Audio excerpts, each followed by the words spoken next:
my people. I'm your host, Millie Wayne. Welcome to another episode of 3Smoke, 3Smoke, 3Smoke. I'm here with my co-host. Come on, man. The people them champ, never self-proclaimed. The people them gave me that name. Big Jabba Jones from the south side. Well done, Millie. You know already, bro. I'm Millie, good, I'm man. excited, you know. Why? You know why? Tell me why. Because we got a godfather UK hip-hop in here, you know. Definitely one of the forefathers of UK rap in the building today, you know what I'm saying? He's about to school you. Special guest. Without no further ado, Come on. we're going to make him introduce himself, you know what I'm saying? Who we got in the building? Yeah, of the people, for the people, original rhythm killer, Rodney P. Yeah, man. Come on. How you feeling, bro? You good? I'm good, you know. I'm good. Glad for the invitation. Glad to come link. Nah, man. We're glad that you came down, bro. We appreciate course, This that. is generations of being supporters and fans. Yeah. But you know what it is for me? I saw what the man was doing and I like what the man was doing. So No, we respect that, bro, man. come and support the team. And we appreciate it, bro. Respect it, man. So, yeah, we'd like to even start from the beginning with you, man. The very, very beginning. Very beginning. Very beginning, like, where was you born? I was born in Balham, in a hospital that ain't there no more. But I heard there was a hospital in Balham, but I've never ever said there it. used to be a hospital in Balham, but yeah, I was born in Balham. I've been in South from start. From the beginning, yeah? Yeah. Okay. So what, you grew up in Balham as well? Nah, I grew up in Battersea. In Battersea? Yeah, well, Okay. the borough of Wandsworth. So it started by Armory Way and then Battersea. So how was it growing up in Battersea and Wandsworth in the 70s in South London? Because a lot of, just for those who don't know. It was just life, innit? It was like, them times we got nothing to compare it to, and it was good. I'm in a family, I'm in a house with my family, I got my brothers, I got my sister, and we're good. Yeah, it was just... How was your, like household? Did you have, respect for your parents, or was you rebellious? Yeah, of course. Anything? I mean, it was just my mum, really. And, yeah, it was good. And true, I'm my mum's youngest son. Okay. So I got older brothers and my sister. So they was always keeping me in check as well. But you know what it is like I can't say more than it's just life. It's just living. You go through certain things. Certain things happen. But I don't consider my life to be considerably, out of order or hard or you know what I mean? It was a regular You just life. feel like you just grew up normal like everybody else. Yeah. Okay, so how was school for you then? Primary school. What primary school did you go to? I went to Elchingham. Another thing that's not there no more. They lick that down. Where is that? That's by Wandsworth Roundabout. See, I've never heard of that, It's man. called Elchingham Estates now. And they've got some plush buildings there now. Okay. But you couldn't get in there now. What did they call that? Regentification. You see it there? Okay, That's exactly but there what was it a primary school there before. There was a primary school there first. And then when we moved to Battersea, I went to Shaftesbury Park. Okay, and then what about secondary school? Secondary school, I went to Upper Tooting Independent High School. What's that? It was a private school in Tooting because, my mum was trying to level up. She felt that if she sent her son to private school, it would give me a head start. But it never really worked out like that because at a certain point, I couldn't take it no more. Why would you say that? The environment wasn't good for me. Like, I didn't like it. You know, the ones like, I didn't like it. So I wanted to go and be where my people was, where my friends was. With what you was used to? Yeah, which was Wandsworth Boys School. Like, I wanted to go there. That's where the people I knew was. But that was a mistake. And where was that school, Wandsworth Boys School? Wandsworth, it was in near Southfields. It's near Southfields. It's in Wandsworth. Okay. I can't even remember the area, but it's in Wandsworth. So did you end up going there? Yeah, I ended up going there, but I made a mistake though, because once I got there, I realised that the school I was in, education I was getting It was better. it was better. And what your opportunities were better. And the opportunities that I was receiving were better, but I never took that on. Yeah. I just wanted to be where my friends were. But that's a jewel for even any young ones watching it now. Facts. To not follow your friends. Just Don't follow your friends. Have your own mind. Have your own mind. Think about what your future's gonna be. Don't be a sheep. So Definitely not. So I definitely made a mistake when I made that. was it GCSEs or O levels those times? Them times it was O levels and CSEs. Okay. And Hold on. Did you see? What's that? See? Wait a minute. It was O levels. Wait a and minute. A I levels. thought that and was something CSEs. else. This is O This is levels. before GCSE and all them. Something. This is way back. I would know about that because I had a big brother and they done O levels. That's why I knew to ask him. That still O levels. No, I never had O levels. I done GCSEs still. Okay. But okay, so what you got all that in school?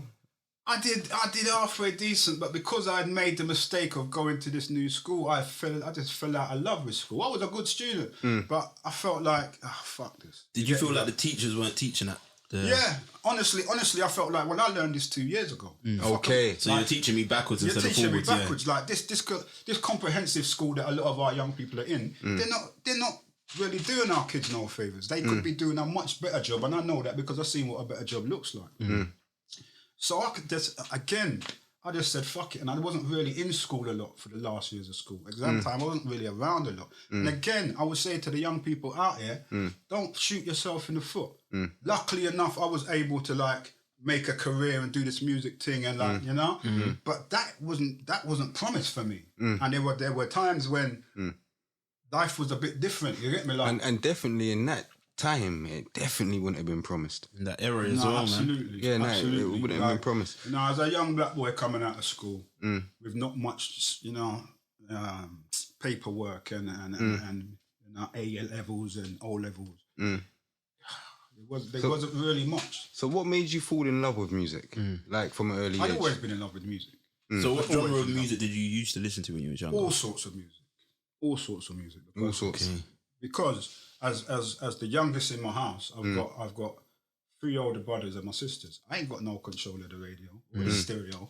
So I'm being hit with music from every direction. And what kind of music was that? I'm mostly listening to reggae music or lovers rock or sound tapes or you know, rare groove or soul music or funk music or all of these different kind of music is what I'm being exposed to as a young man. So when this hip hop thing came out, that was new. I hadn't even been exposed to that through my brothers and my sisters. Had you left school when the hip hop came out, or was it still in school when the hip hop came out? I was probably still in school. In fact, I was still in school when the message came out and like Sugar Hill Gang and them kind of tunes. I was still in school. Okay. By the time Malcolm McLaren and Buffalo Girls and them. Now, see, I'm talking like you know this. I don't. The Sugar Hill stuff, I know that. But when you guys, when you said Buffalo Girls, that's my mum's era. That's right. she Buffalo Girls by Malcolm McLaren. Yeah. Okay. So the Sugar Hill Gang made a tune called The Message. Hip hop. Okay. Yeah. Boom. That's the first time we really heard the rapping thing. Okay. But it was a couple years later that we saw this Malcolm McLaren Buffalo Girls video, and that's when we understood what the rest of the culture of this hip hop thing. Okay. Because that's when we saw man doing graffiti for the first time, and man body popping and break dancing, and saw all the elements. Like that's when we first saw it. So that's when we really said, "All right," and every man took a piece. Yeah, I'm laughing because some man tried to fire a shot and it wasn't even me this time. That's what we're gonna say. Yeah, man. So everyone took a piece. Man was doing graffiti, man was breakdancing, man was body popping, and man was MCs. But the first thing that really grabbed the hold was all of the other elements. The rapping part came later. Okay. You know? And I weren't no good at all the other bits, but I could do the rapping. What's that like, the tagging and all that sort of stuff? Yeah, because remember, everyone had a tag. There was a generation where people used to put their names on the buses, the walls, and everything. Everyone had a tag, so everyone had a tag. Everyone had their own little one body popping move or breakdancing move. Like. What's that like? Beat Street times. Yeah, Beat Street times. Bad boy film, you know. Beat Street and like Crazy Legs and them, you know. We'll play with them, you know. Yeah. When the man started lining up the battle, you know. Man, just teeth a man's gun. So like now you've left school and all that, what was you doing? I was on a YTS scheme. Okay. Man, I don't have these conversations with people now, but it's good we have to document. Yes. I was on a YTS scheme. Yes. Doing computer studies. So for those who don't know, what is a YTS scheme? Is a youth training scheme. That's a youth training scheme. Yeah. When I say computer studies, this predates the internet and all of this stuff where this digital life where everyone's living now. This is like horrible, like 10, print name. 20, go to 10, and then you'll have the name you printed run down the screen. This horrible stuff. Like, you know, this is the first computers and I didn't like them. Computers. In school, I didn't like computers at all. It was horrible. Okay. There wasn't no internet. It wasn't fun or nothing like that. It was horrible. So I can imagine what you're saying. There was going to be a future in this thing, and obviously there has been. At the time, it was horrible. But by then, I was rapping. You know, I was doing my little rapping thing. And I got an opportunity to go on tour. Where did you start this rapping thing? It was just me and my friends, really. Me and my friends. By then, I've been rapping for a little while, building up my little name, with my little friends. MC Mello was one of them. He was another UK artist who came out. Yeah, He's also from Battersea them time. Big him up, man. Yeah, big up Mello, definitely. But it was when I linked Bionic. Who's Bionic? Bionic was like, let me make sure I try to get this right. Because me and Bionic had linked through Mello and another guy named Basil and another guy named Will, who were dancers. So they used to appear in videos, other people's videos. And so we had been at a video shoot with them and I got to reasoning about what we would do if we got the opportunity to make some music, because we were both MCs.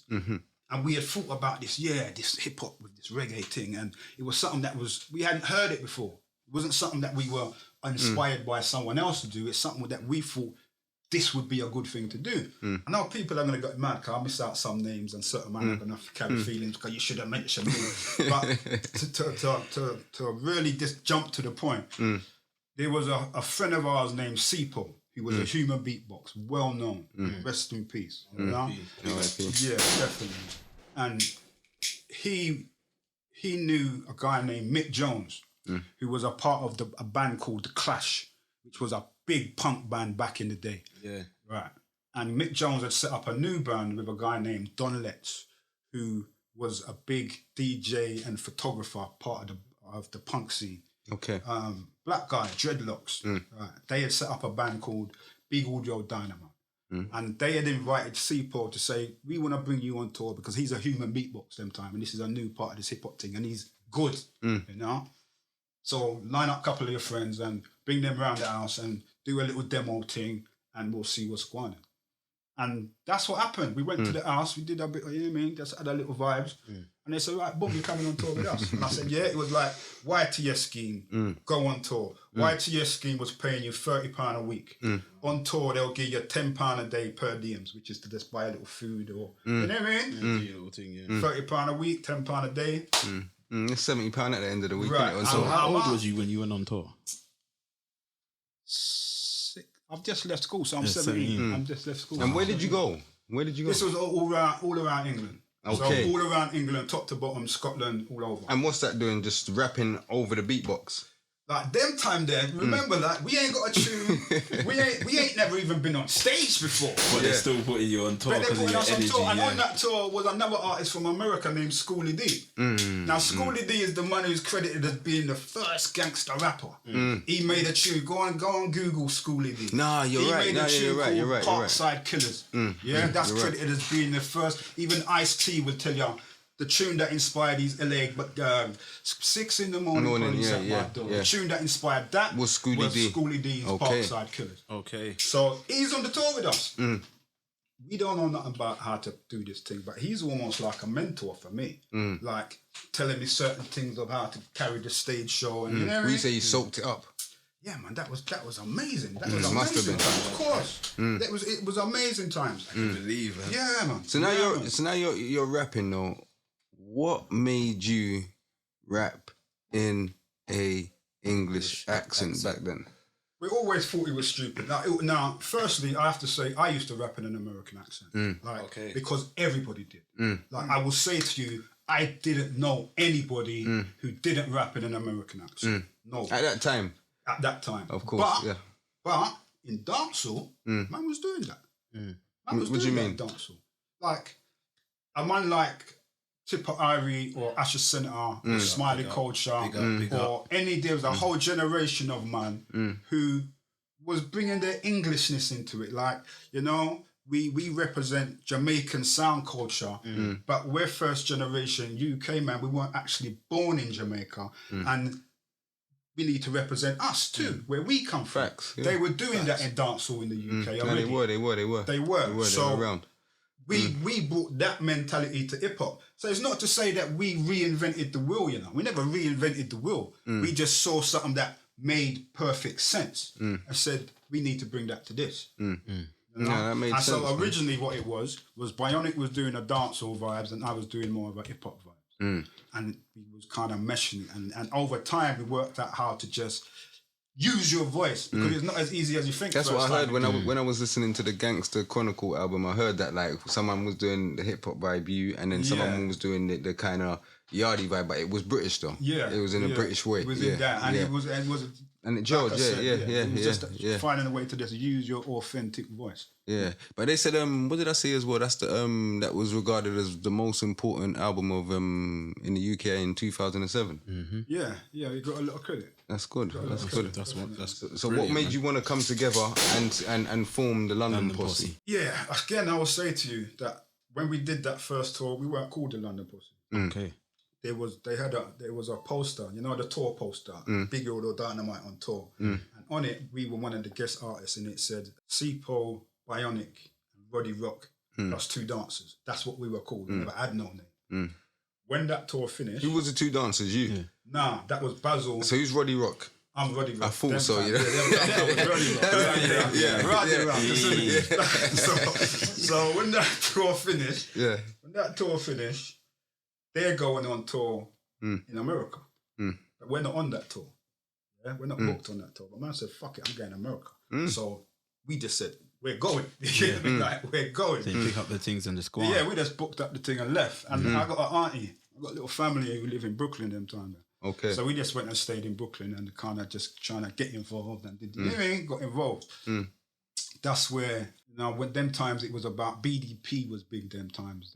What's that? BDP, Boogie Down Production. Okay. KRS-One, Just Ice. Yeah. Them man there. Yeah, I thought you was on about a journal music beat, you know what I'm saying? No. They were big. Boogie Down Productions. Boogie Down Productions. Like me and Bionic had gone to the video shoot for the Bridges Over video. Bridges Over was a classic. big hip-hop So reggae please. shoot. They need to understand That's the one. You know when they took that, even that. mad. But even that though, changed where the does that direction. stem from? Ragga. Yeah, that's Ragga. Yeah. Bro, even the point in it, he goes, bully bye bye. Bully bye bye. That was when reggae music was massive. Influential. New York, Influential. It was, Jamaican artists was big, Mashing up and the place hip hop over there. was embracing it. Yeah. They was embracing it, but we were bringing it to them in a way that like it's more like they don't really know the Jamaican thing. We're bringing it in a different way. You understand? And then so we're in New York. It's me and Bionic now, and we get the call to say that they're going on tour in the UK again. Getting the call While you're in New York. Yeah, we was in New York them time there, so we got to come back to England. Come on, that's energies. Yeah, but you need to have a name for the poster this time. You can't go out with all of that something there again. Yeah. And in New York, we was the London Posse. Because, it's like, where's them man there? What man you talking about? You know them, that London Posse? Yeah. That was us. Oh, so your name birthed from being out in New York? Yeah. Okay. So when they're like, all right, I'm going to call you back in a minute, put down the phone. Boy, we need a name. We're going to call London Posse. That's where the name comes from. And then at one point it was, well, is it the London Posse or just London Posse? And we just said London Posse. No, just London Posse. Yeah, no, the name's dope, man. Dope. Even when I saw the video, Dope, I can't remember what it was, but that was crazy, man. There's a video of you lot, and that's the first time I've ever seen a bunch of rappers, your UK hip hop rappers, outside Big Ben, fam. And they were really getting it in that video, bro. It was That's the how we energy. life in London. Yeah, like the energy in that was mad. But before we go too far, so what made you even choose the name Rodney P if it was Rock? Yeah. It was Roddy Rock. Roddy Rock. You get it wrong, man. Roddy Rock. You don't know. You know what it was? Yeah. Roddy Rock was a bit too hip hop. And my name is Rodney and my surname is P. And there's a MC from Double Trouble, who's a classic MC. There's a movie called Wild Style, which is a milestone in hip hop. So if you're a young guy and you claim to be into hip hop, not rap, hip hop, you need to go and dig out that movie there and learn how this thing was built. You have to see what the bricks are. And in that, there's an MC called Rodney C. And for me, it was like, my man's name is Rodney C. And he's one of the most classic MCs in the world. My name's Rodney P. I don't need to play with it. Fuck it. Yeah. Let's go with it. You know what I mean? Let's go with it. That's But me. you said a big statement there. Like, what would you say the difference is between hip hop and rap? Yeah. I think rap is a style of music and the soundtrack to the hip hop culture. Because hip hop is the culture and rap is the soundtrack. And rap was taken from it. Yeah, rap is the soundtrack that is part of the culture. So for me, hip hop is graffiti, breakdancing, body popping, scratching, and rapping. That's hip hop as a culture. Those things connect as a culture. Yeah. And rap as a music, as a way to make money, which there's nothing wrong with that, but it's been disconnected from the culture. You know, so that's the difference. So if you're about hip hop as a culture, then these are the bricks. Beat Street, Wild Style, Breaking, you know, these are the bricks in terms of visually what it looks like. Right? But if you're just into rapping, that's cool too. Go on and listen to some BDP and some Justice, some Sonic, and you know what I mean, some Grandmaster Kaz. And so what hip hop song made you say, yeah, I'm fully involved in hip hop? What hip hop song? What was your favorite song? Singly, I would say there was an album by a group called Sonic, and a rapper named Daddy O. That was the first hip hop album that I bought myself. Okay. You get me? And I bought that in America.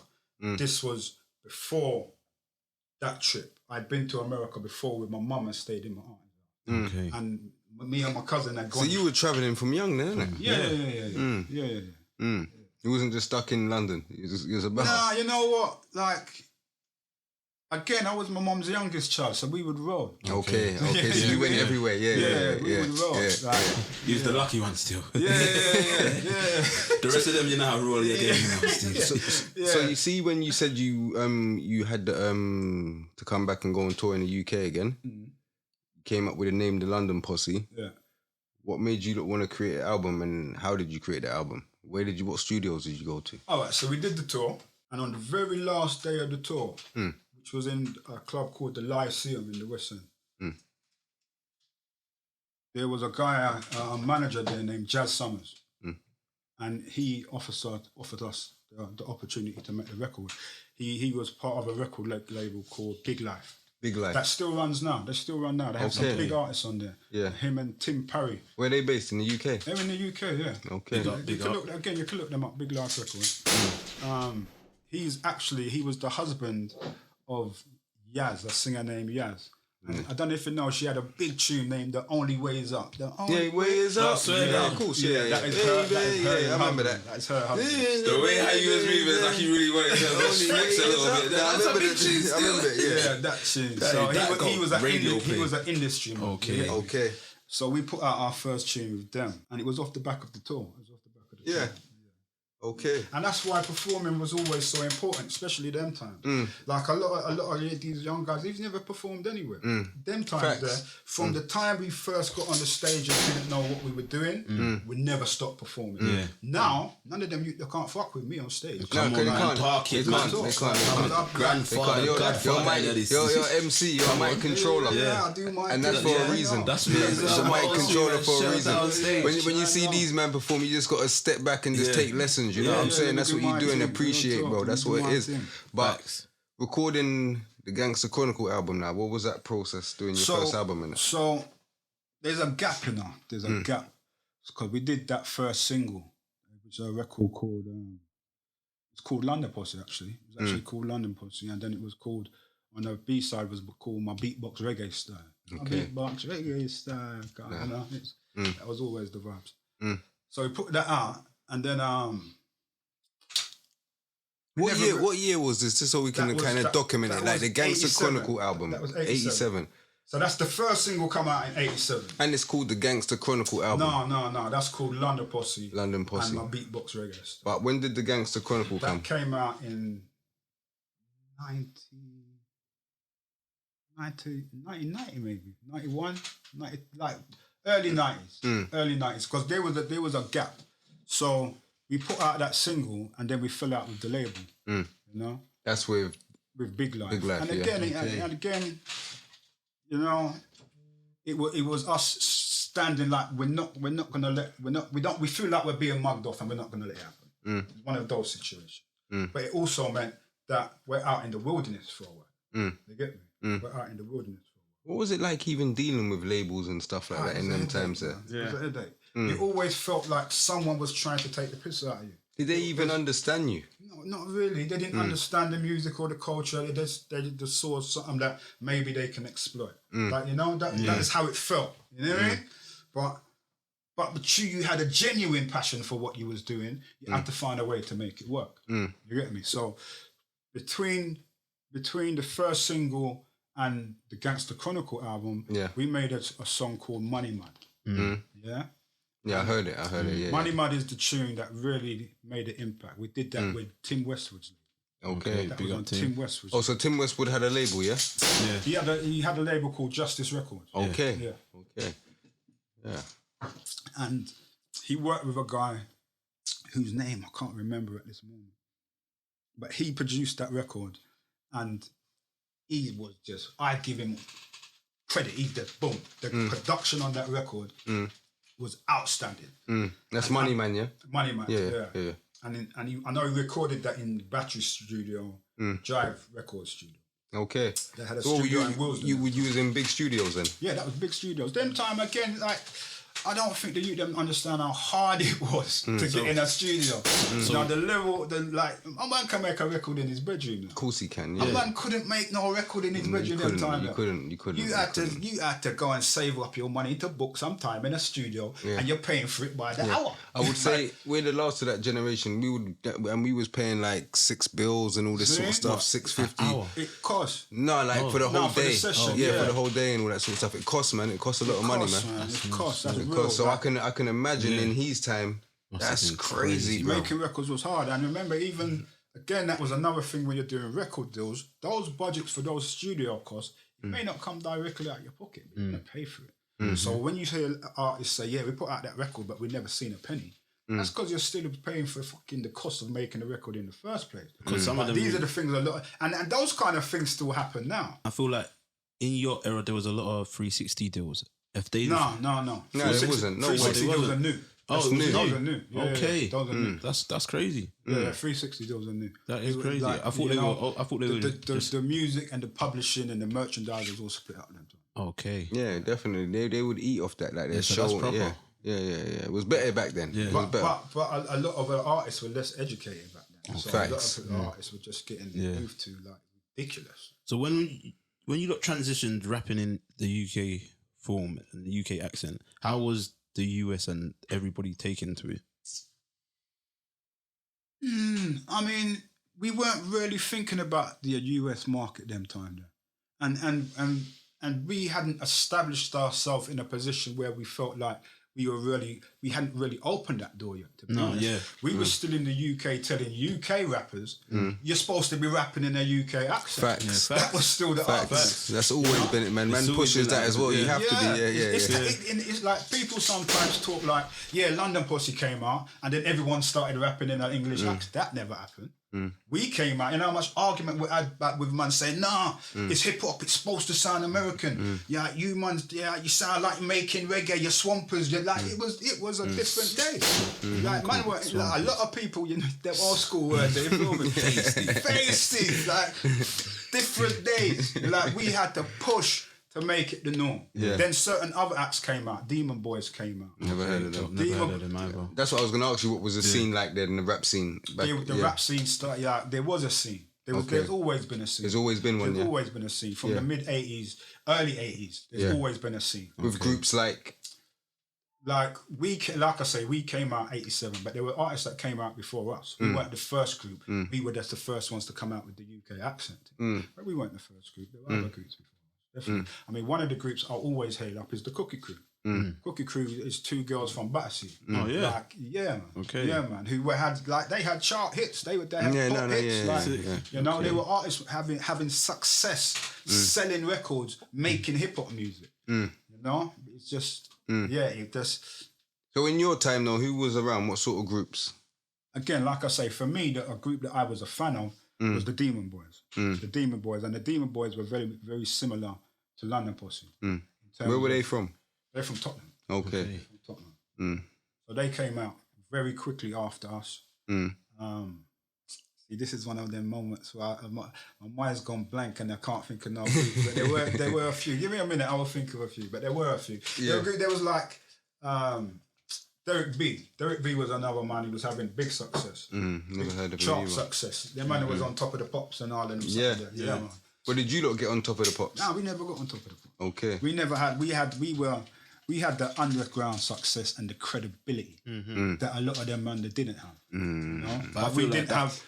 That's more important than anything because when it comes to I'm still there. I'm still there, this is a career and it's opened a lot of doors for me. Living legend. Yeah, I'm still there. So you know that credibility has paid me well. You know, and I like to think I've played it forward because you know I know that what I've done has helped a lot of man find positions. I know that. So no, definitely, man, definitely. From you like coming out with London Posse and them things, you're inspiring other groups and that will inspire someone else to inspire someone else, and now we've got this scene. Exactly. And that's what happens, man. Definitely, man. Exactly.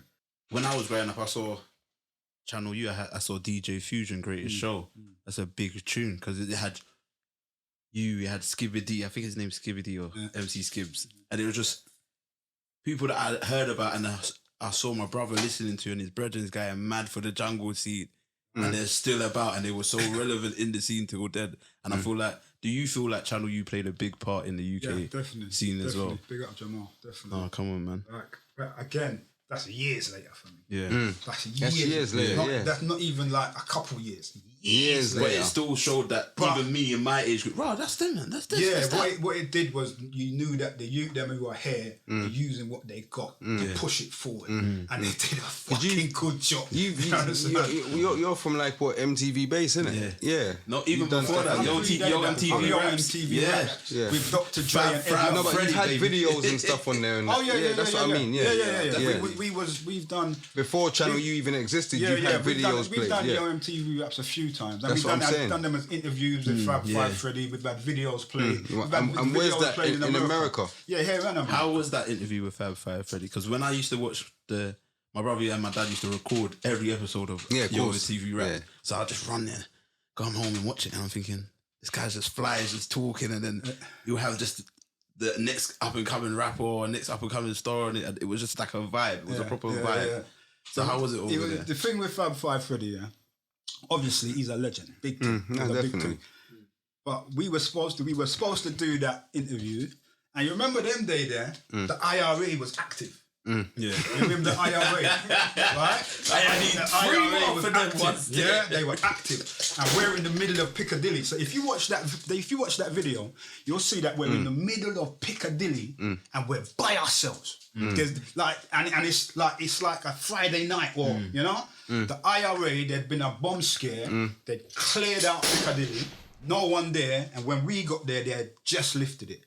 So we were the only people there. So it was a moment. Like, that's historic right there. Yeah, it was a moment. Like, to be in Piccadilly by yourself is a thing. That's a thing alone. Yeah, bombs were going off in the city at that time, man. IRA was active star. So yeah, that was a special one. So. Yeah. So what made you want to start Rhythm Killer Records? Come on, big up. My man's good. Yeah, we're not playing. We came out here to give you your flowers, man. Right, cool. We ain't waiting till you did the. Can we go back? No way. Can we go back? Yeah. So we put out Money Man. Because I was still on Gangster Chronicle. Yeah, let's go back to that. Let's go back to that. We put out Money Man, and that had a lot of success, underground success. But then again, it's back into the real world. It's back into the real world. Like, you know. What do you mean, the roads, like? Well, like I never consider myself a roadman. Okay. But them times they just got to eat. Just like, you know. So you cut true, basically. Yeah, everyone has to do. You had to do what you had to do. Yeah, that's what it is. Yeah. But then. My sister, her baby daddy was the road manager for a big UK reggae band, Aswad. Yeah. Aswad. Yeah, of course. Yeah. He was the road manager for them. Yeah. They signed to Island Records. Yeah. Big. So I give him the CD and said, "Bull, take this. Go to when you go, just take it with you." He don't listen no hip hop thing. He couldn't give a fuck. Like in his head, this thing. Yeah. So he goes into Island Records. Yeah. Goes to chat to them man about something. He's got this CD put down or something. The man who works there, Mikey Roots, picks up the thing and says, "Rah! I've been looking for them man there. This Money Man record is big. I've been trying to get this record." Next thing was signed to Island Records. Yeah, man. I need 2 gunshots for that one. Yeah, that's major. Yeah, that's historic. And what year was that? That was, I think, like I say, like 91, 92, somewhere around there. And then what was that? A single, Money Man? Money Man is the album. Oh, it's the album. Money Man is the album. Okay. I thought it was just a single. Yeah. No, I'm lying. Sorry, I'm lying. Gangster Chronicle is the album. Money Man and we put Money Man on the album. Okay. Yeah. So Money Man, we remixed the Money Man and put it out again. So how far did that Gangster Chronicle album travel? At that time, that took us around the world, bro. Yeah, around the world. So you went on tour and did live shows. I've been. Where have been? Like, where have you been? Yeah, please tell us. I'd love to know. Like, I've been China, Japan, India, Australia, New Zealand, Las Vegas, every city in America, every big city in Europe, Kenya, and this is South Africa. performing. This is off the music. Kenya, you know. Why? Zimbabwe. We went to Zimbabwe from the early 90s to perform that album. And that's it's one of them ones. There's not a place that I ain't So been. what was your... And again, it's the music gave me that. Because if I didn't have the music, I wouldn't have access to none of course, yeah. So speaking of performances, what was your top three memorable moments in it? At that time. Yeah, at that time. Could have been a show, it could have been an interview. Well, the Fab Five Freddy was definitely one of them. That was definitely one of them. Because like you say, I was a fan of the show. Same. You know, I was a fan, so... a lot of the youth, them ain't even going to know what this is. But I remember meeting Diana Ross at the backstage door at Brixton Academy. Hold up them gunshots there, yeah? Yeah. Diana Ross was in South London, people understand. It was actually it was backstage at Brixton Academy. That's and the major. wickedest thing was like, we was out there, Diana Ross is it? Who cared? That was busy about no Diana Ross. And then she come out the back and was like, hi guys, like you got a cigarette or something simple. Yeah. And it was like, raw, Diana Ross, you know, like suddenly Monday's turned into boy, like raw, like real talk, Diana Ross. I remember meeting Diana That's Ross historic, in Brixton. man. Yeah, that's major, man. Major. It's a superstar. Give me a minute to think of the film. man. Give me a minute, because there's a lot. Now, there is a lot. You got a big, long career, so yeah, there is a lot. I've been definitely. there a while now, bro. You have been, man. From when you say in 87 87. till now, you still doing music? Yeah, man. I've got a whole heap of music coming. Okay, see, that's good. I want to shift. I've done a lot. Like the last few years, I've done a lot of other stuff. I've done some documentaries. Yeah, that's what I was just about to say. We're going to shift on that. I was about to say but just this now. year, this year's the music. Because you did one of the best, and I don't care what no one says. It changed the UK grime scene, the UK music scene in a major way just by seeing Dubplate Drama. You was the best narrator, my guy. Okay. Listen, that was big. That was big. Yeah, it was still. Yeah. There's Big up Luke. you have to big up all of them. Big man, up the man. full crew. Big up the whole crew, man. Yeah. From part one. Because it made us think, even in my generation, this is when we was active or just about to be active. It made us start asking And questions. it's making us ask questions about the music scene, but at the same time, it's making you want to stay in your house. But because you know, right, you got to do what you have to do out there, it's going to make you stay, it's making you want to stay in your house. So when you go to like school or college the next day, you're talking about it. Right, what one did you text? Did you text B? Did you text A? Because it was an episode where it was it's live interaction at the end. So you get to choose the option. You get to choose the option. So you get to choose which direction in my eyes the person should go. If it wasn't for you, if it wasn't for that, there wouldn't be no Top Boy. Yeah, there wouldn't be a lot of these things. I definitely set the pace. Yeah, I mean, I can't take the credit for that. I give thanks to them, man, for giving me the 100%. opportunity to have that position. But I like to feel like I've done a good job. No, you did because it was the backing music as well. And when you just pop out of nowhere and you're just talking proper, like, is she gonna help her cousin? See? Find out or text it again. And it was proper like, Ron, I just wanted to, how did you get him? Like it was mad. And these are the days of MySpace, Rewind magazine and all. This is when Dark and Cold was at its prime, being a clothing label. Like, it was all like the energy. Yeah, it was just all authentic. It was like a unit. Yeah, and it felt like that show felt like it was part of something that was real. Like man could understand where that energy came from. You know what I mean? So was that the first hosting job you done? I've done little bits because true being in the group, you do like little award shows or you know what I mean, little things like that. But that was the first real hosting job where I had to like really think about what I'm gonna say and how I'm gonna deliver it. So what made you wanting to get into like the documentaries? What was it called? The Feds Concrete Heart documentary or something. And then there's the next one, how hip-hop saved my life, I think it was, with Akala, or Idris Elba. Yeah, how hip-hop changed the world. Yeah, changed the world, sorry. But where did you go? Sierra Leone or somewhere? Sierra Leone, How was that? Sierra Leone was wicked. It was wicked. But what was you doing over there? What was the whole purpose of the trip, of you like being there? It was the kind of, you remember there had been a civil war there, so we kind of see how the land lies and how the music can affect it. Okay. And we did something similar in Zimbabwe as well. And these weren't necessarily me performing. These were me, like, speaking to people. And, so you could say you was an activist at the same time, like a rebel activist, because you did have rebel music. I wouldn't say that. But I consider myself a socialist still. Okay. Of the people for the people. Okay. At the end of the day, you know what I mean? It's about us. But it's important, like even me being here today, it's important that we document things. Yeah, so them times we was doing some BBC work as well, so we would get the opportunity, like these documentaries, some of them are BBC documentaries. Okay, yeah. So if I get the opportunity to do it, I'm definitely going to take the opportunity. Yeah, why not? Because you had a show on BBC 4, the Jazz Funk show, I think it was, and it used to play just jazz and funk. I think BBC 4, I was reading on your research, so you said that you was always like a guest on there and you was choosing songs.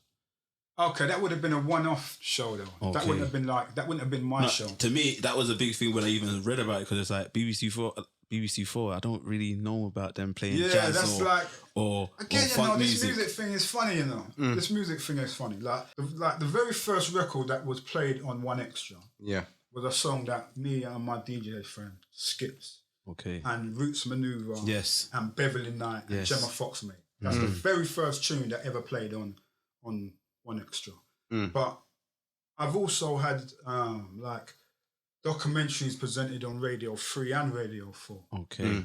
And done TV documentaries on BBC 3. So, but they're all off the back of the music. And they're all like, these are all 20 years after I've put out the first tune. Yeah. And like I say, it's the credibility that's been able to give me that. Would have been cool, it would have been cool to have a pop hit 20 years ago. You said that word about 3 times now, 4 times. So say the credibility of what though?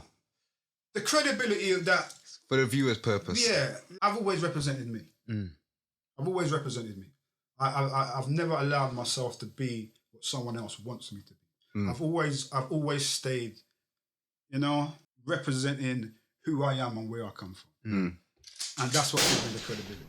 Because the people who know me know who I am. That's you. And they know that, boom, that's my guy. So you're always being true to yourself. Yeah. And that's what makes you a living legend, bro. And I like to think people respect that. And in fact, I know they do. Of course they do, man. You have to respect that. If they are hip-hop historians, or they love hip-hop or UK rap, they cannot put you in, they have to put you in that conversation. It's blasphemy if they don't, because you are one of the first. You know what? I see a lot of those conversations that I'm not in. That's facts. That's why I'm happy to have him here, because this is why you see me. You know me. I pay homage to the ones before and even the ones after. Yeah. But we have to pay homage to the ones before. That's why he's even here. This is why he's a guest. This is why he's on the show, bro. And this is why I'm glad for the invitation. Yeah, seriously, bro, man. But definitely. I feel like there are bridges that need to be built. But I don't think it's just like, a lot of the time I see the old man them, the OG them, man, the older boys them cussing the youngers. The young youths, and they don't respect, and boom, boom, boom. And to a degree, you might say it's true, but you can't blame them. Like, a lot of the time, we never built the bridge for them to walk over.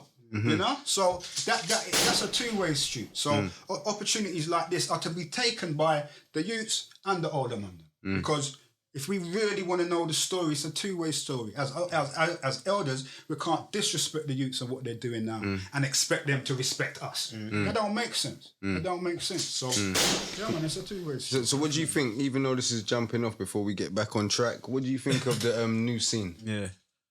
I think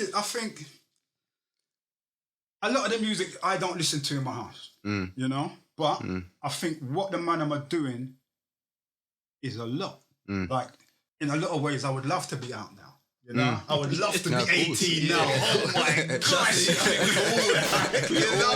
Oh my gosh! Then when I'm keeping up some antics, So I respect the scene and I respect the hustle, But honestly, I'm 52 years old my next birthday. What the hell am I doing listening to the same tunes that my 16-year-old son's listening?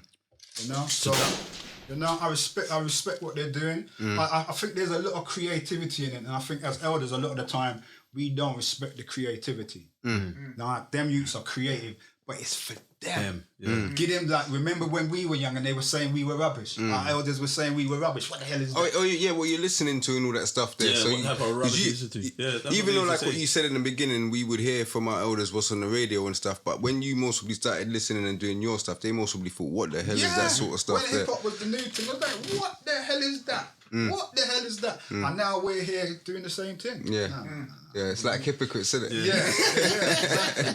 Yeah, we need to take that on board. You can't do that. Yeah. Going back onto it and being a fan, you did not only did you sample or remixed one of my favorite reggae artists' songs, Police and Helicopters, bro. Okay. John Holt. How was that working with him? You know what? Yeah, we didn't come to play big, man. I'm in the story. I love music. And we're still gonna go back. You might all have to come back for part 2 and 3. Yeah, okay. You know that was a special one, you know, because it was obviously, you know, the original version. The big original tune. Police is a big tune, man.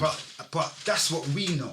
I know John Holt from my mum. Okay. You understand? That's how I originally know John Holt. Like, he was the sweet boy yardie. You understand? But he was what did they call him? Pretty Dread. Pretty Dread. In them times then you had bare sweet boy yardies, bro. Yeah, will come and sing the pants off the women, bro. I'm telling you, bro. I'm telling you, the waistcoat, the Robin. Yeah. And then he had the rebel version of John Holt. Yeah.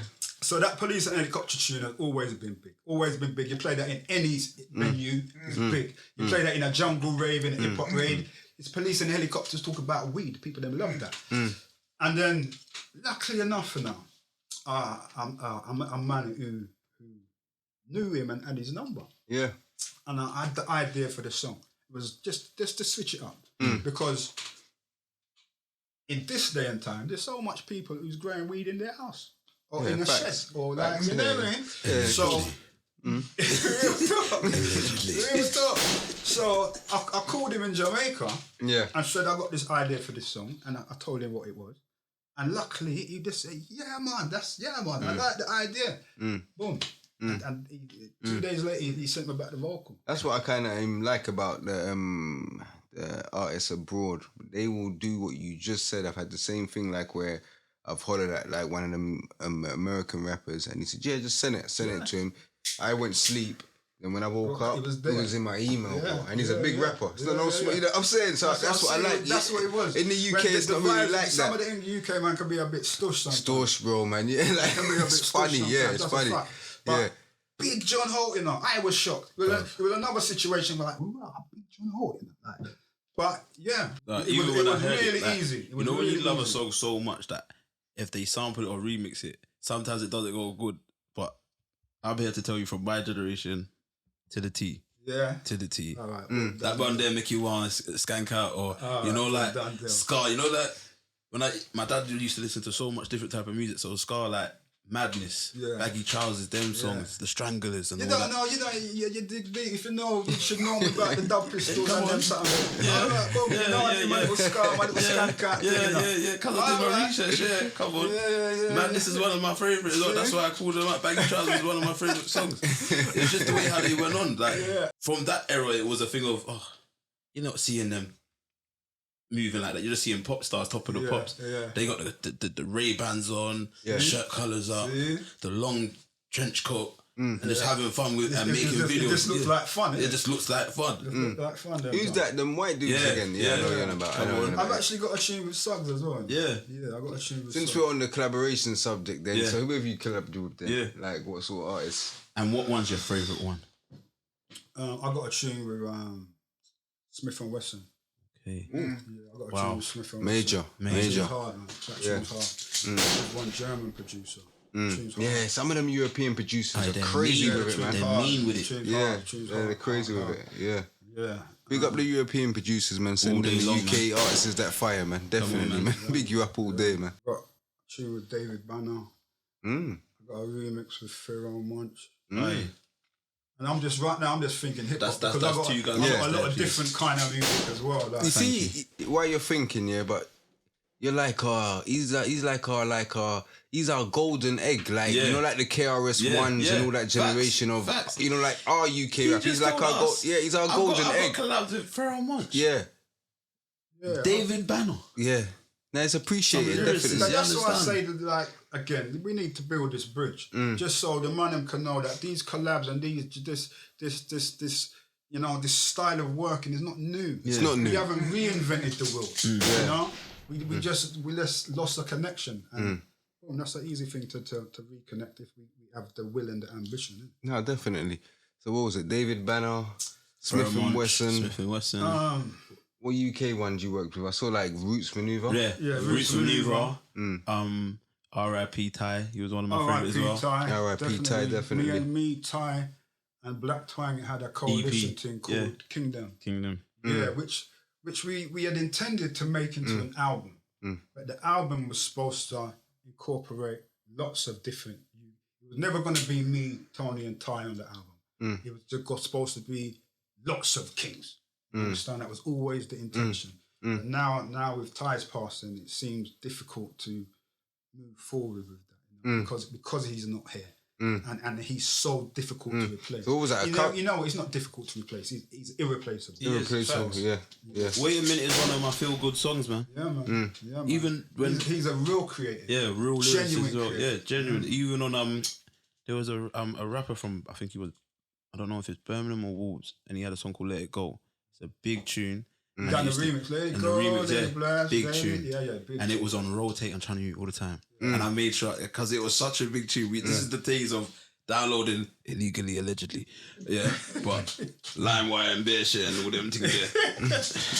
I'm just saying, I didn't do it. I just saw it on the computer and I just pressed play. But these are the days that it was so sick to hear that. Yeah. Like, Ty came on there and everyone on that song played a very big part. And it's was that the light skin guy with the glasses? Ty, yeah. What was his tune on Channel U though? Wait a minute, we got some problems. Wait a minute, let's talk it through. That was a big tune. He had a couple. That was like an a Afrobeat kind of tune before man was playing Afrobeat. Yeah. Oh man, R.I.P. man. You have to big up Ty, man.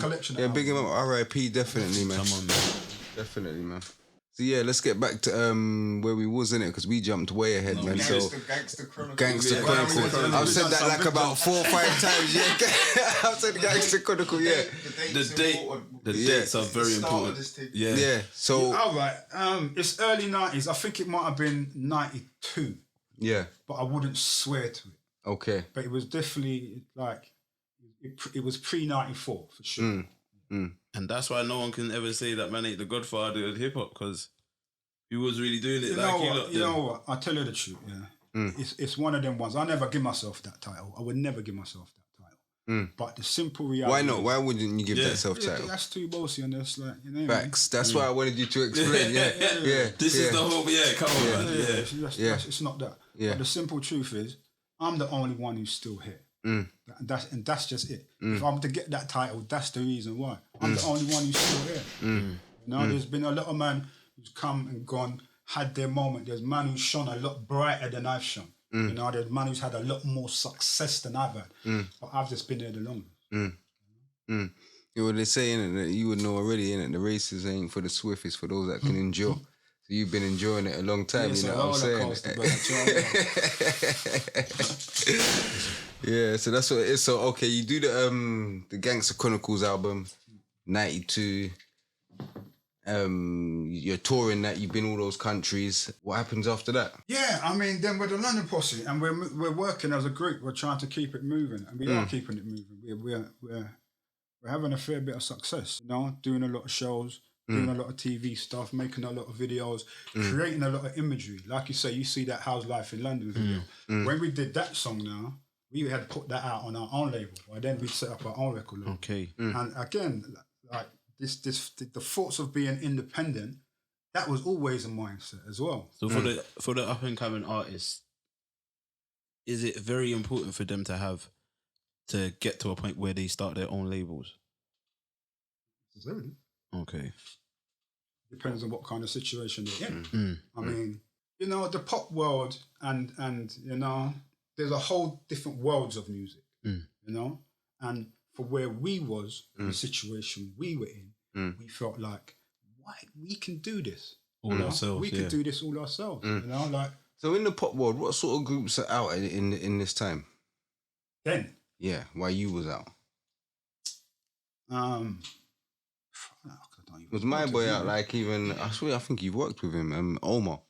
Omar was out. Yeah. There's nothing like. He's a problem. Yeah. Omar's wicked. Don't leave Omar around your aunt. He said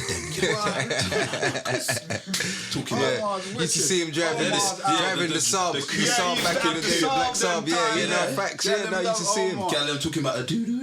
No, I'm not around there, big man. Yeah, leave my eye alone. Yeah, Omar was out. So you've had a song. Was out. You've had a song with him though as well, innit? I've had a song with Omar. Okay. I need to check that out. I ain't heard it. I need to check it out. I saw it though.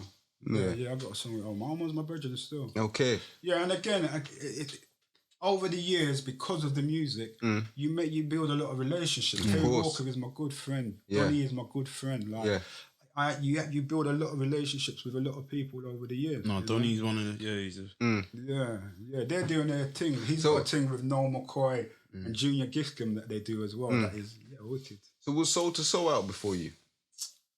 Soul to Soul was out as a sound system around the same time we came out with it. Okay. Maybe before us. In fact, probably before us. Yeah. Definitely. Because that joint mashed up America, right? Mash up. To this day. That joint mashed up America, bro. That anywhere. Yeah. That and I feel like... There's a couple songs on the album. The one with Karen Wheeler and mash it. So as a band, they came out after us. Okay. But they already existed. Like as a sound system, I already knew Jazzy. Okay. Some of our records were recorded in their studio. Yeah. Wow. So we used to record there too as well. Yeah, that was recorded in their studio. Yeah, our first album was recorded there. Yeah, because Jazzy used to show love them time. Like, still like. Yeah. Nice setup they had there as well. Where was it? Camden, innit? Camden. Yeah, Camden. Yeah, we used to go Camden. Yeah. Camden. Yeah. Them were definitely doing things. Man. That's a big song. And that song opened up a lot of doorways. Oh, definitely. Like, suddenly, people who had ears and had. Okay, let's go and see what's going on over there. Let's see, like, you know what I mean? So you see, that like, after you done Gangster's Chronicle album, did you do another album together as a group? As London Posse? Yeah. No, we didn't do another album. We put out some tunes. We put out like an EP, another single, I think. But we didn't do another album. Okay. We didn't do another album. And then you started Rhythm Killer after that? Again, time passed. How much time passed? A little while still. And what was you doing in between that? Just back to life, innit? Okay. Just, you know? Not doing music, just living life. Not doing music. Them times, if I'm honest with you, if I'm honest with you, you know, I felt like when London Posse was finished, that was kind of it for me as an artist. I felt like probably there was more chance of Bionic going on and doing the artist thing. So would you say as an artist there were stages in your career that you felt out of love with being an artist? I never fell out of love with that. There's never been a time when I felt out of love with being an MC, but I felt out of love with doing the music part of it. That's the headache part of it. Like, and it was another friend of mine called Dolby, who used to work at Soul to Soul actually. Okay. He did some of the production on the album, and like he was doing his own thing. And he said to me, come and jump on this tune with me. Like, come on, this a tune called Love and Hate on his album. And I went and did that, and that's what made me say, all right, boom. Because the label that came out on then offered me, like, boom, come and do an EP for us. And I went and did an EP called Things in Time. Things in Time.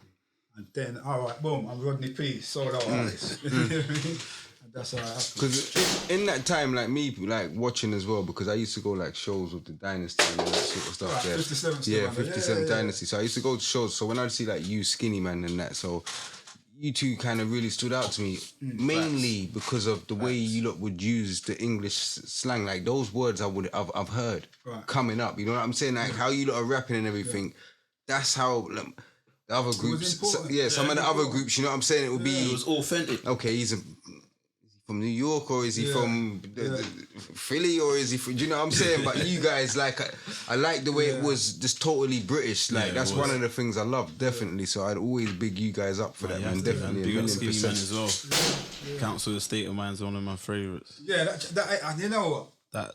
I'll be honest, me and Skinny ain't got the best of relationships in this moment. Yeah? Okay. But I can't dispute how good that album is. The album is boom. Real talk. It's that Council State of Mind, yeah? State of Mind. I forget how money's credit. Yeah, man. Yeah, no, facts. So what made you start the Rhythm Killer then? Again, independent mindset. Like, I set up the label with a guy named Brain Tax, who run a label called Low Life, which is the label that put out Council State of Mind. Oh, right. They put out that label, that tune. But I was like, well, I'm not going in to sign to that label because I got enough status to not have to do that. So if we're going to do this thing, we're going to do it in a partnership. I'm not on Low Life Records. We're going to set up this thing for my team. And that's what we did. So we set up Rhythm Killer Records. And you know, we put out my album, the Future album. And we put out another album for Kalashnikov, produced by Joe Buddha. Okay. So what did you put out? Kalashnikov's album then, yeah? Yeah, his second album. Well, his solo album. Because he had a Terra Firma album. Yeah. What's that with the murder track and all that stuff? That was the Terra Firma album. And then you done what, the second one? Yeah. Okay. Yeah, I never knew that. Yeah, no, definitely big up Kalashnikov, man. One of the coldest as well. You know what, I think Clash is one of the best MCs this country's ever produced. Facts. He's another one, if he plays Jane, it's going to smash up the place. In the UK anyway. It's going to smash up the place. Everybody knows it, innit? Everybody knows it. My big brother had a party, and this is the Avrex days and and the dark and cold jackets as well. The machine or much pattern and that. When Murder came on, he had a house party. When that came on, the whole house shook. Because Murder was a big tune. People sometimes think that there were no big MCs who really struck a chord here. Like, you know, sometimes when they talk about the scene here, it's like it never happened. Like, no one ever did anything. But actually, there's some real jewels. They tried to skip all you guys. Yeah, man. They tried to skip man. Like, man shook some walls and bust up some parties from early. They tried to We're here to tell you we are here to do what was meant to be done. And that's why I'm here, brother. I appreciate the money. They definitely tried to forget you guys, because they all tried to do it with us, so we were knowing, and they tried to start at a certain place. Yeah. And that's where they want to start it from. Put the pin here and say everything behind that didn't exist. Yeah, but if it wasn't for what was behind the pin, none of that. But in front of it would have never run. Those are the bricks. They inspired man inspired what you see going on today. You know what I'm saying? So it's like someone trying to say we didn't exist. You know what I'm saying? Like that's it's crazy. Yeah. But going on that point, Gangster Chronicle was 1990. Oh, so I was late. I was late. Yeah. 1990. See, 1990.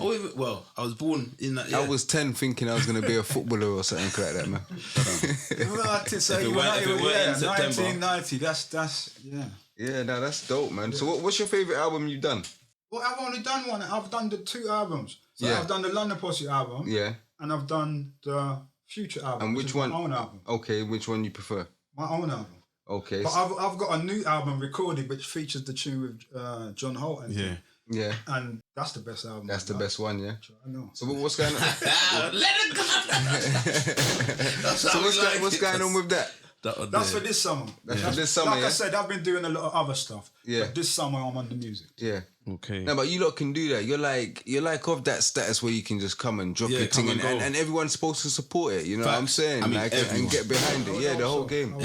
Everyone should. God willingly, you know what I'm saying, bro, man. You know what I'm saying? Everyone's supposed to be behind that because that's why the scene over there is so big, because everyone gets behind it, you know what I'm saying? They support each other. I don't know why we don't do that in the UK. I think we should support each other more, innit? I don't know what's up with that, man. So what's your favourite studio session? Man, these are those $1 million questions. Like, that's hard. That's a hard thing to pull out the sky. Nah, you must have one where you just thought like, or it can even be one where you've collabed with someone. I'll tell you what it was. It was one of those, again, a magical hip-hop moment. I was in the D&D studio with Smith & Wesson. And the D&D studio, like, for a fan of the hip-hop culture, is where so many of the classics have been made. That's where, like, DJ Premier makes, like, Gangsters. Yeah, you know, like where them Mob Deep tunes was made. You know, that's that studio. That's Where is that? That's in New York. Okay. That's in New York.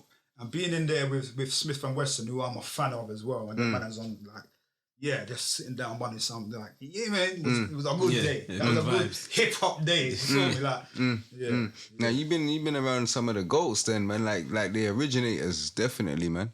Yeah, man. Definitely.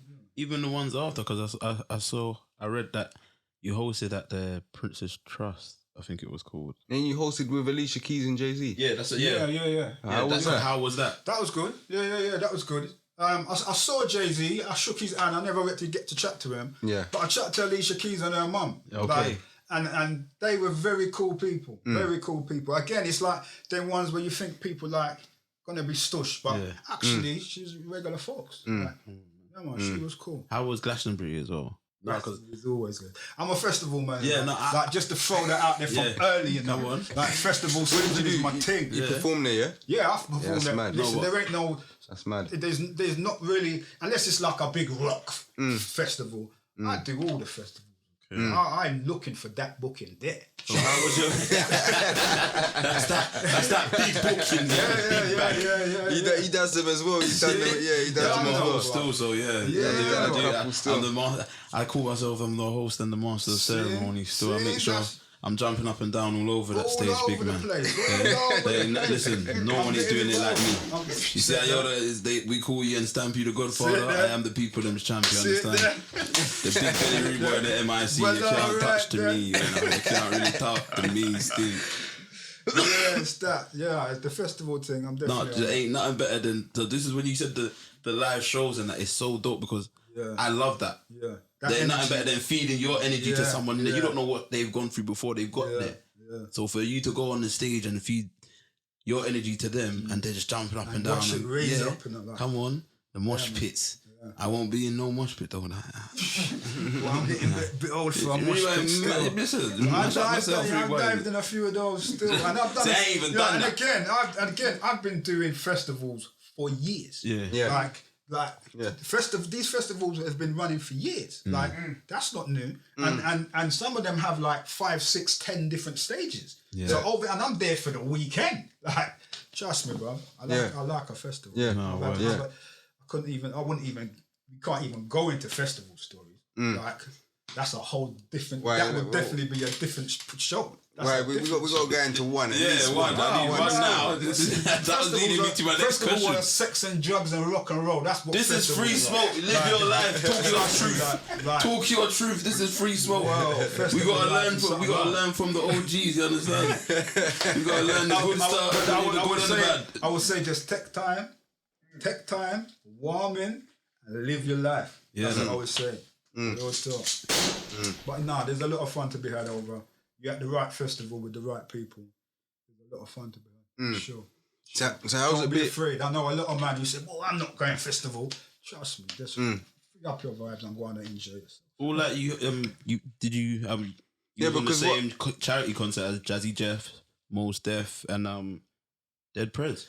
Yeah, I've done a lot of big shows. But that's historic because you got Dead Prez is bigger than hip hop. That was one of their biggest tunes. Like you get to see from real close up a lot of amazing performances. So a lot of the stuff you're saying to me, unless you say it to me, I'm not going to remember it. Because I've been here for a long time. There's been a lot of shows. A lot of those artists I've worked with more than once. You know, a lot of them I've been on the tour bus with. So a singular show I may not necessarily remember, but you know, the energy that I've been able to enjoy over my life through the music. That's what we got to get back to. It's because of the music. It's the music that gave me these opportunities. And there were times when I could have chose the wrong thing. And there's times when I have chose the wrong thing. But I got back to the music. I got back to this. No, same, 100%. Thankfully. I feel you, 1,000,000%. I'm here. Different direction, a different sense of drive, innit? Yeah, absolutely. Different focus as well, man. Yeah. Takes your mind away from kind of things, you know what I'm saying? And you're away from it as well while you're creating music. So yeah, absolutely. That's what it is, bro, man. So how's fatherhood for you, man? Do they listen to drill music or do you kind of... my son's 16. So he listens to that music. He listens to drill. You a strict dad or you Yeah, I'm kind of strict still. You're strict, yeah. I'm kind of strict still. Like, I need to know where he is. Like, you know? And not in like, he can do his thing. You know what I mean? Go on and do your football and your basketball and go hang out with your friend then. But no, I'll keep it quite strict. Nah, I respect that. That's how it's supposed to be, man. That's how you have to be, man. That's how you have to be. I think you have to be as involved in your kids' lives. A lot of us grew up with my dad weren't involved in my life in no way, shape or form. So I knew that I'm not handing that down. That's not what I'm handing down. That's gonna change. So no, we respect that, man. Definitely, man. 100%, man. 1,000,000%, man. So what about the say like in your time, the rappers? Yeah. You said like Black Twang. Who else was around? Yeah. So for me as a solo artist now, it is Black Twang, Skinny Man, Kalashnikov. This is your class, your era. Task Force. So that's Chester P, Farmer G, whole heap of man from Birmingham, you man obviously, whole heap of people, whole heap of people. You know, my memory is not good, you know, I'll tell you the truth. My memory is not good.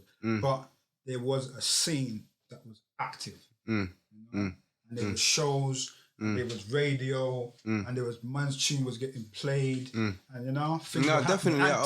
Obviously, like you know, and different levels of creativity as well. So it wasn't like everyone sounded like everyone. Them days sounded themselves. If you sounded like someone else, you're biting. Was a problem. Yeah, no, you're biting. You're gonna have to sit. You have to sound like you, like or even if like you have to sound individual. There's no two man can have the same lyric pattern. That's a problem. As my dad would say, you know, copyright. You know? Sit there. Like, so do you feel appreciated now today? Yeah. For what you've done in like the UK rap scene, what you brought to the table. I feel like invitations to come to places like this make me feel appreciated. Yeah, no, you're definitely appreciated over here. Definitely. I feel like I can't, as I said earlier, I can't complain about people who don't know me if that bridge has collapsed already. And I'm aware the bridge has collapsed and I didn't build it back either. So it's a two-way thing. So I can't honestly say that I don't feel underappreciated because that would be a lie. But I do feel that I get a level of appreciation that you know. So you still getting bookings and shows and everything today. Yeah, that's good. This COVID thing has been a problem. It's been a genuine problem. But, what still even Europe out of town shows like flying out and stuff? Yeah, the next European show is at the Cannabis Cup in Amsterdam. Okay, that's good. That's good. And that's at the end of this year. So if you're looking somewhere to go, that's going to be a big part. What are you there? I think I might have to go then. Oh, I thought you was on the bill hosting. Well, you know, I can always, you know, do something crazy. You know what I mean? Get involved. You know what I mean? They need a host like me, you know, keep the vibe running, you know what I mean? No, definitely. We just want to say thank you for coming, man. More than ever, man. Yeah, no, definitely, man. Definitely. Which rappers are you feeling though in the UK at the moment, like new generation? If you have paid attention or anything like that. I like Too Badder. I like Coops. Too Badder. He's a lyricist, but also he's a poet. He's a poet. He came around just as he's very deep with it as well. He was on Sky Arts. Yeah, he's been a little while. He's been out a little while before that. Yeah, but he's very lyrical. Yeah, he's very lyrical. I like how you name Coops. Coops is good. I think the High Focus label is doing a lot of good music in terms of, you know, that scruffy rap. You know what I mean? But I think they're making a lot of good music. I don't know, man. I don't know. It's hard for me. Again, it's hard for me to put it out. What does I got a question for you? What does Tim Westwood mean to you for the UK music scene? Do you think that he helped it? He's one of the man who it's hard for me, Westwood, because I can't dispute the fact of how much he's done. You know, it's undisputable. It's undisputable. Yeah. So there's no way I could sit here and say, Bun Westwood, he ain't done nothing for the scene. There's no way. Yeah, he has for the scene, definitely. And not only for the scene, for me personally. When I was young, Westwood is definitely one of the men who helped the early days of the London Posse come up and come true. So You know, I'm indebted to him for that. But he's also kept up some fuckery to me personally. So, you know, I feel like we don't speak about this radio station a lot, and I feel like someone needs to do a documentary on it. Choice About FM. what? Choice FM. Choice of Friends is another one, 279 and them one there. Being a big part, man. Big part, man. That radio station generally as well. Yeah, it like, was so. Listen, facts, you're right. That's when I love the radio still. Yeah. That's one of the first stations we drove to, innit? That felt like us, it was like us. our thing, where we could go in there and be in the studio and get on the mic and that's what made me want to be a host and a radio host and personality. Whose voice was it? Who done it for you? Do you know what? Everyone, huh?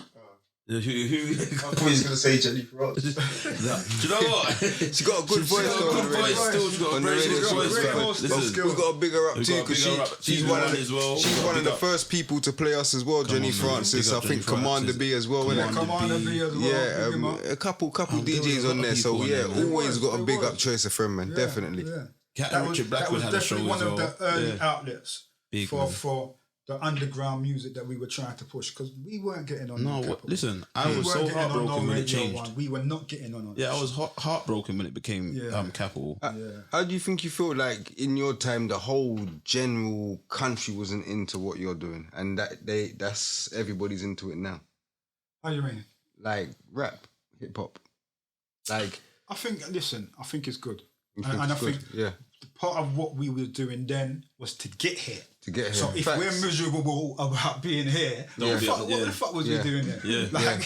This is what we wanted. We wanted success. And if we want us to get it, we wanted the scene to grow and build and for the next generation to have the success. Too much bitching and moaning. Too much man who are vexed that they didn't get the money. How come I didn't get no money? Stop complaining. How would you feel about for what you left behind? Most probably because youngers could say this question, what I'm going to ask here, like even like they'll say like the ones before that maybe did get on and have deals and things like that. They didn't even build like an infrastructure to kind of make it easier for us kind of guys to get on, if you understand. Like everyone was just trying to get the bag and keep it to themselves. Trying to grab and keep it to themselves, That's true. So that's true. It can have that angle. And that has repercussions. So look where we are. That has repercussions. Now I'm looking forward to the new music, definitely man. Yeah. What's the album called? You ain't got a name yet. I ain't got a name yet. I just know about that John Holt thing, cause how much tracks are on there? I've got about Is it completed? I've got about 18 tracks recorded. It's completed, yeah? It's done, but you ain't gonna have 18 tracks on it. It's not gonna be longer than an hour. Okay. So you're gonna have a deluxe because you got 18 now.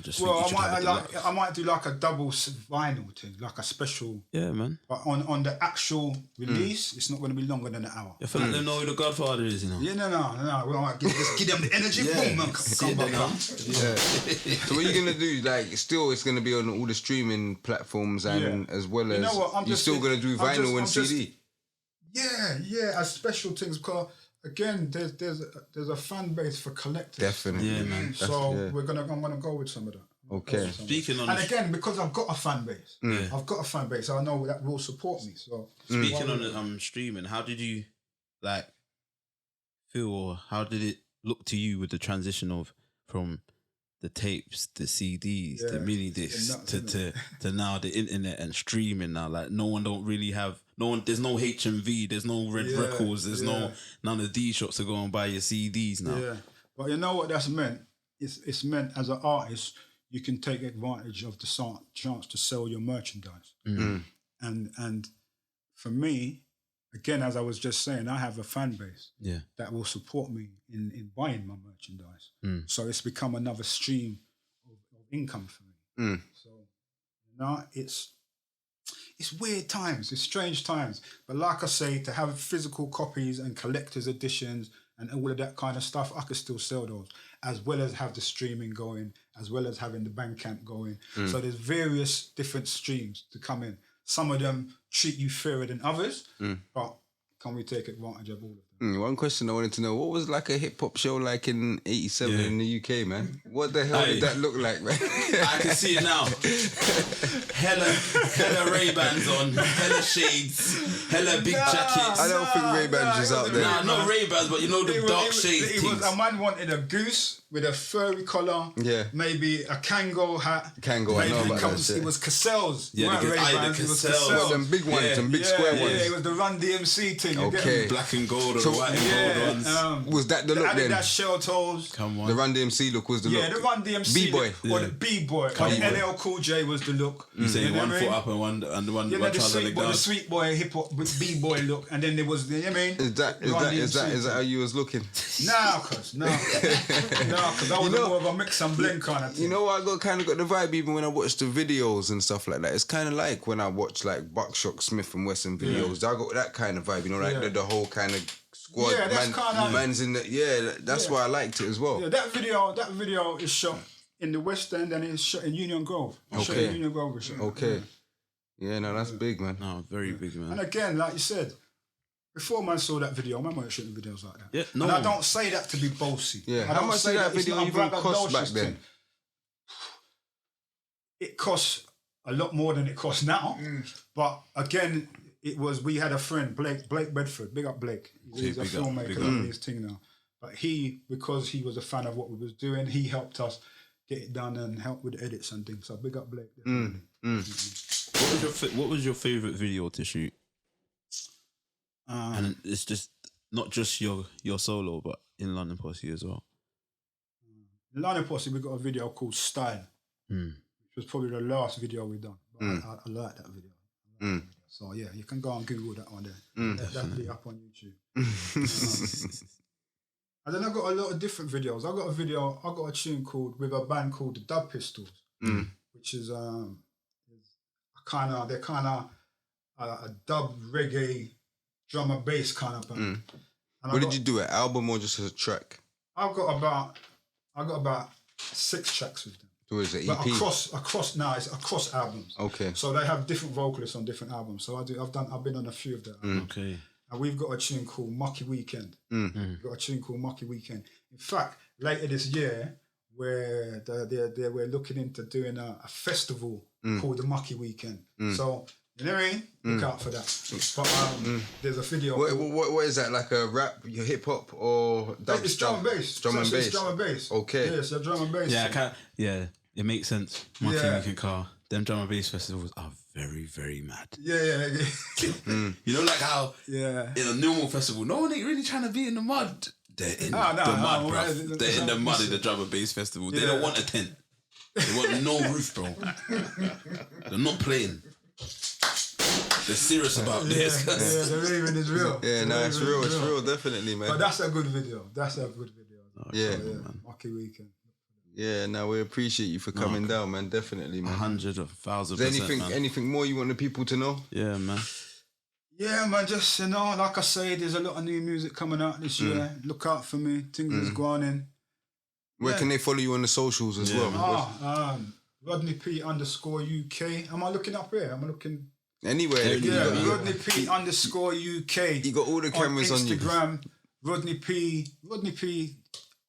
Yeah, Rodney P _ UK generally. So that's Instagram, that's Twitter. Yeah, and if you get that, you get everything, innit? See it there. Yeah. And make sure you check him out, man, because when you get the Americans, and we got nothing against Americans because they bought this hip hop thing and rap thing to us, but when they're talking their KRS Ones and what's the other guy's name? The light skinned guy's name, man. He was beefing him, man. MC Shan. MC Shan and all that sort of stuff there. When they're talking like these sort of guys, these are like our KRS Ones and MC Shans, you know what I'm saying? You so better do your research. You better do your research, man, and pay homage, bro, man. This is big business in the building, bro. When I was out, I've been here a long time. That's what I'm trying to say, bro, man. I know that, so I gotta tell them. I gotta tell them that, bro. And it's only right someone should. We ain't spoken about it now. Yeah, is the original Fever. The original Fever was the radio show that I had me and my DJ partner, DJ Skits. On BBC. And we had that on BBC One Extra. That was a radio show where we championed UK music. Yeah, fact. That's what we did.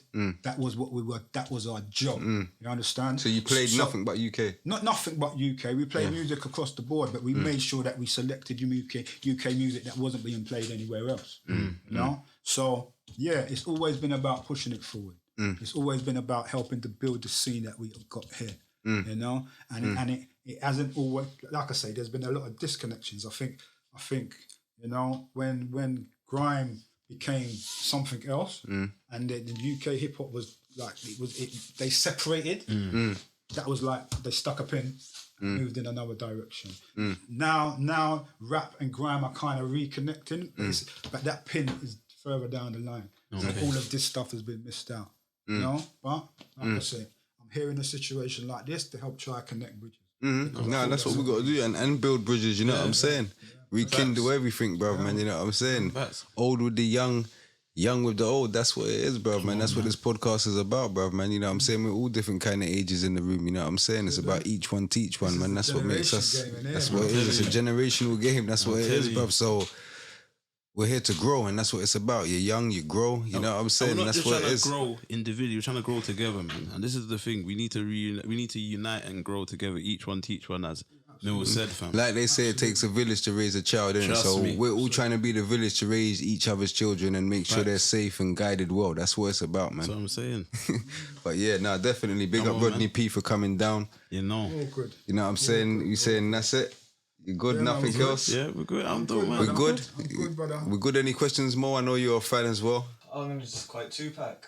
What more can I say? It's the old school didn't pave the way. Yeah. Come on, man.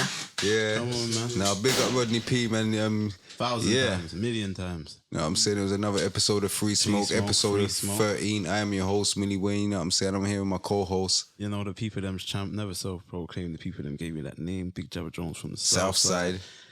I'm with the realest host. You know already, bro, man. Yo, Mo. And you're watching another episode of 3Smoke, 3Smoke, 3Smoke. And we out. Tell them I'm straight, I'm talking things. Tell them I'm straight, we talking things on things on things on things. With my bands, don't we friends. Can't see no lands. Yeah, bitch, we screaming out. 3Smoke, I'm giving out.